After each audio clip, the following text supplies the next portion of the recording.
আগামী 24 ঘন্টার মধ্যে ঢাকা সহ 6টি বিভাগে অতি ভারী বৃষ্টি হতে পারে বলে জানিয়েছে আবহাওয়া অফিস। রাজধানীতে বৃষ্টির তীব্রতা কমতে পারে, তবে রংপুর, রাজশাহী, ময়মনসিংহ ও সিলেট অঞ্চলে বর্ষণের প্রবণতা বাড়তে পারে বলে জানিয়েছে সংস্থাটি।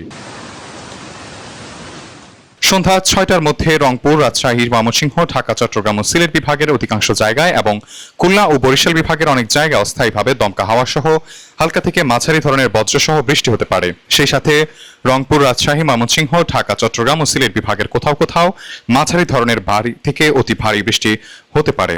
প্রায় 17 বছর পর গত রবিবার রাজধানীতে সর্বোচ্চ বৃষ্টিপাত রেকর্ড করা হয়েছে, যার পরিমাণ ছিল 175 মিলিমিটার।